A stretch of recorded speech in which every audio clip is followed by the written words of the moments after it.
السلام عليكم ورحمة الله وبركاته. أهلا بيكم في فيديو جديد من أكلات وصفات أم الدنيا. النهاردة هنعمل الفراخ الجميلة دي، فراخ مشوية في الفرن مسلوقة بطريقة سهلة جدا وبسيطة، ما بتاخدش منك بالظبط 5 دقايق تحت الشواية وبتديكي نتيجة جميلة جدا.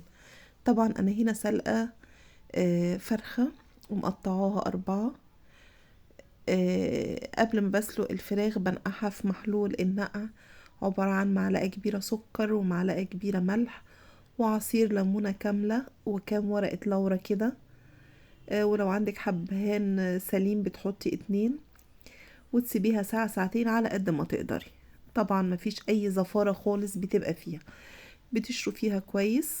والفراخ المسلوقة انا بغلي المية تغلي، بنزل بالفراخ بس بدون ما اضيف اي حاجة خالص. واول ما الفراخ بتنزل ريم كده بشيله كله طبعا، ودي خطوة مهمة جدا عشان الشوربة بتاعتك تبقى صافية بالجمال ده.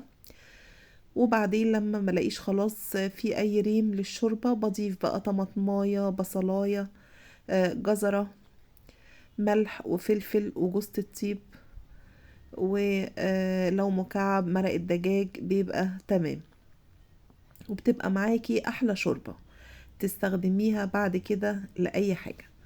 هنا هنبدأ في تتبيلة الفراخ. الفراخ كده انا صفيتها من الشوربة كويس وحطيتها في صينية.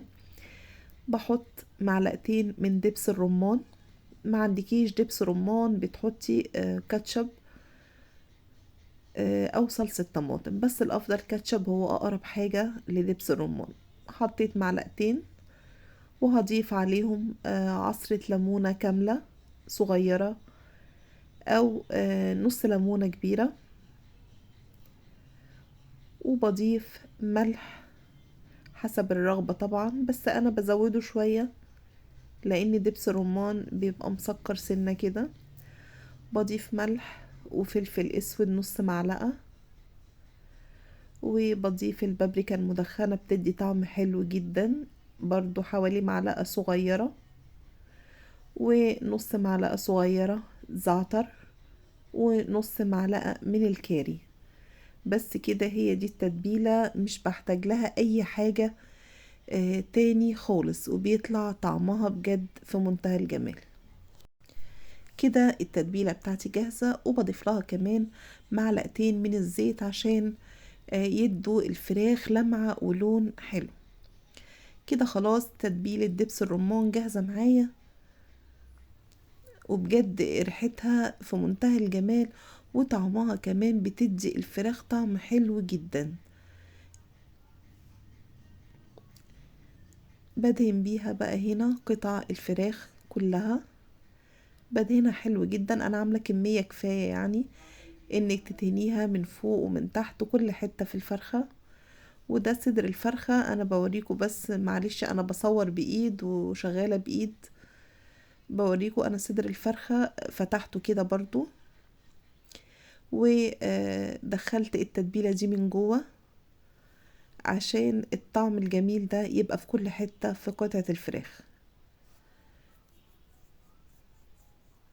شايفين انا بتبلها كويس اوي، هي كده جاهزة معايا. انا مولعة الفرن ومشغلة الشواية 5 دقايق او 7 دقايق تحت الشواية، القطع كلها تاخد لون الشوي الجميل، وهتشمي طبعا احلى ريحة، ريحة التتبيلة دي.